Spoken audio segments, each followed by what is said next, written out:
One dream fulfilled. Pabili na ako.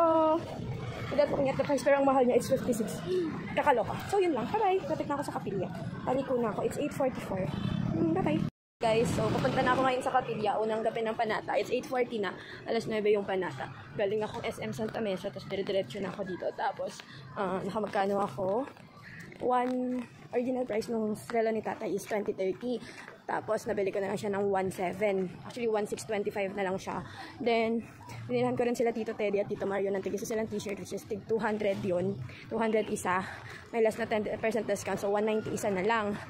So, 190. Tapos, binilhan ko din si Bidjet, tapos si Nicole ng sandals nila. Actually, tigo 100 isa lang yun, soulmate. So, yun, tigisa sila. So, bumili din ako ng bag. Look, it's my bag. It's 300. 10% discount also. Tapos, bumili ako ng sunglasses for beach. Sunglass ko ni Angelina tsaka ni Ann, pero si Angelina gubargain daw, syempre. Tapos, ano pa bang binili ko? Bumili din ako ng kettle corn and ng pasalubong ko kaya na kettle corn tsaka ng, yung parang Pringles. Yung dalawa 199. Tapos, ayun, yung lahat yung nagastos ko. Tapos, nag-Greenwich kami ni Till. Tapos, nabibili niya ako ng isang pirasong Rico.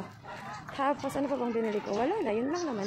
Tapos, diretso na ako dito sa Kapilya. And, hindi ko alam, pero nag-one time, big time ako ngayon. Hindi ko din alam ano nangyari sa sarili ko. Pero minsan lang naman to. Tsaka, natuwa akong bumili ng gift for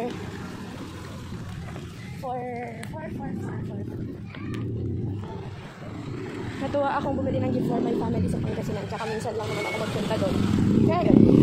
Tapos, binilan din ako ni Tita ng isang tribal pang damit. Tapos, party. Tapos, ayun, tapos, hindi ko din alam. Siyempre, maaga pa.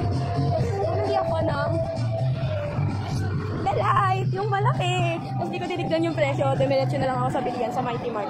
Akala ko, sabi ni Noemi, 52 daw to sa Lawson. Mas mahal pala sa Mighty Mart. Akala ko mas mura. Kasi di ba supermarket na siya. Pero it's 59. Ay, 56. Okay lang. Gonna try this one. Kahapon dapat ako bibili dito kasi nagtatay ako. Pero hindi ako makakainin. Pero ngayon na lang. So yun. Dapat ako sa kapit dito pa siya na ikinom. Pero yun. Let's take a picture with this one. Nilibre ako ni Till. And let's taste this one. Iba yung lasa niya. Libre. Lasa ba? Lasang the best. Hi. Say hi nga. Hi. Hi. It's Saturday. Dapat may klase kami, pero dapat midterm exam namin today, pero nag-cancel si sir. Online na lang daw yung midterm exam. Diba, lakas amats. So ngayon, papunta ako ng ano ko sa ukay, pero hindi ako tumuloy kasi wala akong pera. So yun, it's Saturday, and pupunta ako ng SM Santa Mesa kasi it's their 3-day sale, and bibili ako ng regalo ko kay Tatay, yung relo, and may pinapabili si dito ng dalawang tribal. Tapos bala kong, pag nakita ako ng murang Skechers, bibilhan ko na rin si Criselda, and pag may murang t-shirt na pang kay Tito Teddy, kasi mag-birthday daw siya ng March 28. So sige, bilan natin. Tataka na yung nanay ko sa nakakong look, it's my outfit. I'm nabait girl now. Kind girl. Mag-ano ako. Mag-araneta na lang ako, tapos sakay ako ng GPS. Ayoko maglakad sa Espanya, ay sa Rizabal. Yun. Yung exam is alas 12 to 6, pero hindi ako nag-exam. Hintay na lang ako ng sagot. Yun lang. And magkikita kami ni Till. Yes, Till. Bye-bye!